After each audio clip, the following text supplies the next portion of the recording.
Thank you, Assemblyman Colton. As many of you know, I represent Staten Island, the East Shore, which unfortunately represents a majority of the flood zone on the borough. And we've been hit particularly hard, and it's been a very difficult period for myself, for my colleagues, and for our constituents. We've seen a lot of suffering, a lot of struggling, and we also see a lot of issues with insurance, for instance, FEMA. And we're looking for ways every day to try to relieve some of the pain and the suffering that they've endured over the last 3 months.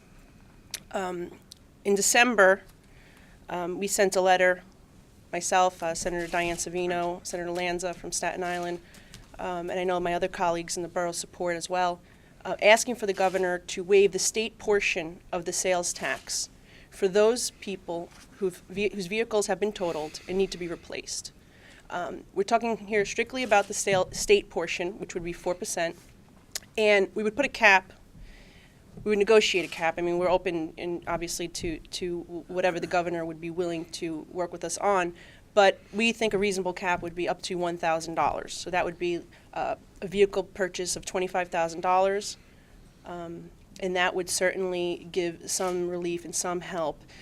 We don't look at it as an impact on the budget, because this is a budget windfall. It was money that was not expected from the state, by the state. These people would not have purchased a new vehicle had their cars not been completely destroyed in this storm.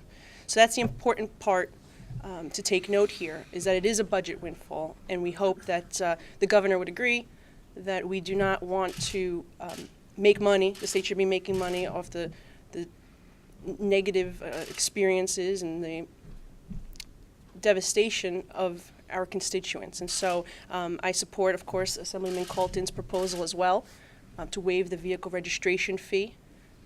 And so we hope together as a coalition of Republicans and Democrats from the Assembly, and as I mentioned, we do have support, bipartisan support in the Senate from Senator Savino and Senator Lanza, and I believe that that is a proposal that will be going in the task force, the bipartisan task force recommendations, which should be out next week.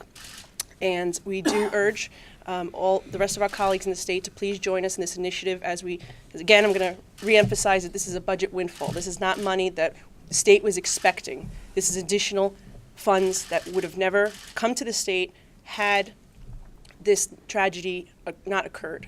And also it is good for an incentive for consumers to purchase here in New York State. So we want to, obviously, if you're going to buy a vehicle, buy it in New York State, support those dealerships that have also had trouble during this time, support our local economy. I think so it is a win-win situation for our constituents, the automobile dealers, manufacturers, and everyone involved. Thank you.